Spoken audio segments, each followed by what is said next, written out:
បន្ទាប់ពីយើងបានទៅទស្សនាឬក៏ទៅដើរលេងនៅសាខាងដីថៃរួចមកយើងក៏ត្រឡប់មកវិញហើយយើងក៏បានទៅទស្សនាដូចជានៅកន្លែងអ្នកតាគោកធ្លោករួចក៏ឆ្លៀតពេលចូលទៅទស្សនានៅកន្លែងចេតិយខុនឆាងម្ដងការដែលយើងទៅទស្សនានៅខាងចេតិយខុនឆាងនេះគឺយើងទៅតាមប្រវត្តិសាស្ត្រមួយដែលនៅក្នុងខេត្តកោះកុងដូច្នេះ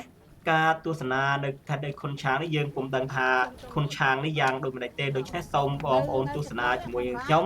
នៅការស្ដាប់រាយរាប់ពីលោកពូម្នាក់ដែលគាត់អធិប្បាយអំពីខុនឆាងនេះដូចតទៅคนไทยពីហ្នឹងបាទតែដល់ទីបញ្ចប់ទៅភឹមហ្នឹងត្រូវគេសម្លាប់ទៅក៏កប់កន្លែងហ្នឹងទៅដោតទងមួយចំណាំតាំងពីនោះមករហូតដល់ឥឡូវនេះជាប់ឈ្មោះដងទងហ្នឹងរហូតមកកន្លែងនេះដែលខុនឆាងក៏ទៅដល់វិញ្ញាណក្ខន្ធភឹមហ្នឹងក៏ជាប់ឈ្មោះខុនឆាងហ្នឹងចឹងទៅជាប់រហូតចឹងដែរអូបើអញ្ចឹងកន្លែងហ្នឹងមិនមែនជាកន្លែងចិត្តដីបច្ចុះធាតុរបស់គាត់ទេបាទអត់មែនទេបានជាដំណើរកន្លែងខាងនោះខុនផែនហ្នឹងកន្លែងដែលគេចាត់ស័យប្រកួតប្រជែងគ្នាប្រកួតភឹមហ្នឹងយើងមកហូរហើយខាងនោះបាទហ្នឹងថ្មបន្ទះធំដូចគ្នាចឹងដែរតែគេកាត់ណាកាត់ឲ្យត្រឹមថេងដែលយើងកាត់នំអញ្ចឹងក៏ទៅគួរឲ្យកោកគេដែរអារឿងថ្មហ្នឹងវាដាច់ពីគ្នាមកអាកន្លែងវិវ័យស័យនោះហើយដែលខុនឆាងគាត់អុកគូតណាដែលថាចាញ់សិលខុនផែនណាអុកគូតទៅដូចថារៀងដីដូចដីផុសមកលើអញ្ចឹងឃើញស្នាមហ្នឹងមកក្លុកហ្នឹងទៅហ្នឹងក៏សំថាអុកគូតមែនអញ្ចឹងបើថាមកហួសទៅហើយបើសិនថា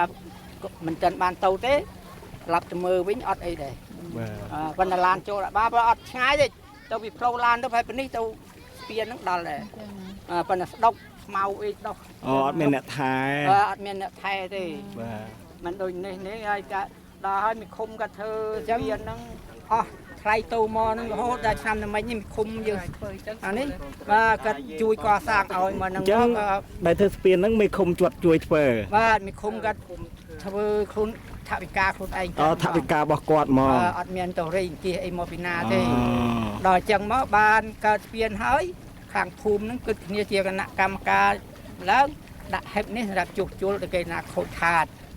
ហើយដល់ឃើញមកមានភ្ញៀវមកច្រើនអញ្ចឹងខ្ញុំហើយនឹងគណៈកម្មការអស់គ្នាក៏គិតថាមកដោយតែពេលថ្ងៃឬក៏ពេលភ្លៀងអីចឹងវាពិបាក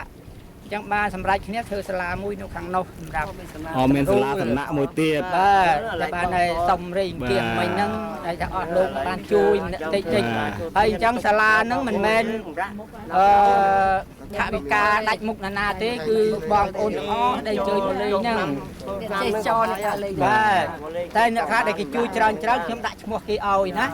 មកចាប់ពី5រៀល10រៀលឡើងទៅមានឈ្មោះដាក់ទុកនៅពេលហើយសរសេរឈ្មោះជាប់ក្នុងជាងសាលាថ្ងៃណាចាស់គេមកគេឃើញគេសប្បាយចិត្តបាទហើយបើសិនថាបាត់ឈ្មោះហ្នឹងខ្ញុំអ្នកទទួលខុសត្រូវឲ្យមករឿងខ្ញុំអញ្ចឹងនឹងឈ្មោះអីផងកម្មការខ្ញុំនឹងរហូតអូនេះឈ្មោះខ្ញុំមានដែរគណៈកម្មការនេះនៅក្រោមគេនេះណានេះឈ្មោះបានហើយសុំក្លឹកមើលមើលបាទជួយសុំយកហ្មងបាទយកជួយចែកគេនៅក្នុងមើលដល់អញ្ចឹងក្នុងរឿងលុយកាក់នេះខ្ញុំអ្នកទទួលខុសត្រូវបើពេលដែលថាបងប្អូនដែលអញ្ជើញមកអញ្ចឹងបរិច្ចាគដែលជួយមកដែលច្រើនហ្នឹងបើថាបាត់គឺខ្ញុំអ្នកទទួលតាមផ្លូវច្បាប់ទាំងអស់បាទកាលណាអត់ឃើញមានឈ្មោះក្នុងជាងក្នុងអីគឺទទួលខុសត្រូវពេញទីហើយបាទព្រោះខ្ញុំអ្នកទទួលហើយអ្នកដែលទៀតអត់មានជាប់តាក់ទិនជាមួយខ្ញុំទេបាទអញ្ចឹងចេតិយនេះគ្រាន់ជាតំណាងរបស់គាត់ទេបាទខុនឆាងដែលគាត់ធ្វើឧទ្ទិសដល់នេះភឹមតែមកអស់លោកទេបើមានពេលវែងឆ្ងាយខ្ញុំក៏និយាយរឿងហ្នឹងឲ្យស្ដាប់មកចប់បានដែរប៉ុន្តែថាបើអត់មានពេលទេក៏មិនដឹងធ្វើម៉េចគាត់ថាដឹងថាខាងនោះគឺភ្នោភឹមហ្នឹងគេដោតតងមកហ្នឹងហៅដងតងជាប់មកបាទហើយកន្លែងនេះខុនឆាងគាត់ធ្វើឧទ្ទិសដល់វិញ្ញាណក្ខន្ធភឹមហើយអាកន្លែងខាងនោះខុនឆាងខុនផែនហ្នឹងគេចាត់ស័យប្រកួតគ្នាបង្អួតភឹមណោះខ្ញុំស្មានតែចេតិយនេះចេតិយរបស់ខុនឆាងបាទអត់មែនទេមែនទេបាទបាទអញ្ចឹងបានច្បាស់បាទចេះតគ្នាមិនបាទអ្នកដែលនិយាយជួនកាលអាចតគ្នាទៅនិយាយអត់ច្បាស់ទេបាទមិនច្បាស់ទេបាទតែថាបានមកផ្ទាល់អញ្ចឹងដូចថាខ្ញុំនៅជាស្រុកវាស្រែហ្នឹងខ្ញុំដឹងច្បាស់ទេហើយក្នុងការនិយាយហ្នឹងក៏វាត្រូវទៅតាមម្ដាយខាងវប្បធម៌ដែលគេចែងទុកណាបាទបើយើងនិយាយខុសខ្លួនຂະຫນាតអីគេក៏អត់កើតដែរពីព្រោះអាហ្នឹង ពីមានទៅមានរឿងតៅបកគេបាទចឹងអរគុណគ្រូបានដឹងប្រវត្តិខែកងកងស្ថិតក្នុងចិត្តខ្ញុំជាឋានលួសពីជារំតែងបានទុកខ្ញុំដែលខ្ញុំស្នេហាទេសភាពទាំងឡាយផ្សព្វផ្សាយគុណធាគឺជាគ្រឿងអាំងលង្ការមករចនាសម្រស់កងហើយពេលនេះយើងបានធ្វើតនត្រីអ្នកតែហ្នឹងគេហៅកពងអញ្ចឹងថាតើគាត់យកកងសត្វប្រឡាំងកាសនេះទៅធ្វើអ្វីសូមទស្សនានិងស្ដាប់ការអធិប្បាយរបស់គាត់ដូចតទៅ200បាតមួយចិត្ត200បាតចាថៃមកអូយើងក៏កងនឹងមានដែរតយើងនឹងដូចគេចំយើងនឹងរកតាមធម្មជាតិវាចូលមានទៅសបកវាគេយកធ្វើអីទៀតទៅបងយកចោលចោលចាខ្ញុំស្មានសបកគេយកទៅធ្វើថ្នាំធ្វើអីទៀតអត់ទិញមកក៏យើងខាតវាអត់មានពងបាទនេះគេយកពងអូយកតែញីយកតែពងអញ្ចឹងយកមកញោមដាក់វាយដាក់ដូងលីងដាក់ត្រីដាក់ទៅគុកទឹកមិនឆ្ងាញ់តាមតែស្គាល់ឡើងតាមណាយរាញចំណារីស្លៀងពាំងឆ្លងពណ៌គ្រប់យ៉ាងអង្គុយក្រហមតាមកោងកាអត់សំអាងឧទឹកដល់ខ្លា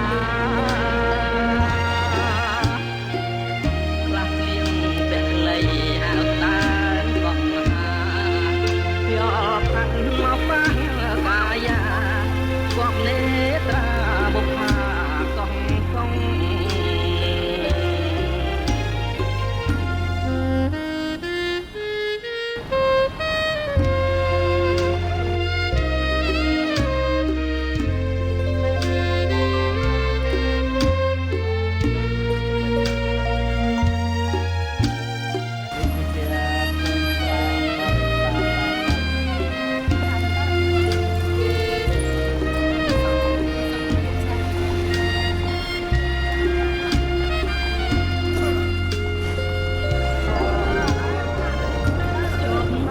គយគុណ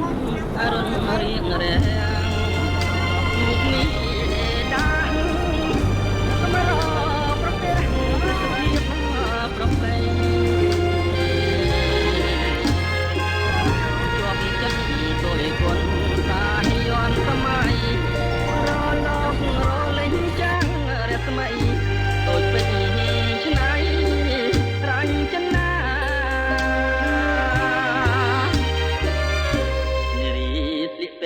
ឆ្លោះពណ៌ក្រុមយ៉ាងអង្គុយក្រហម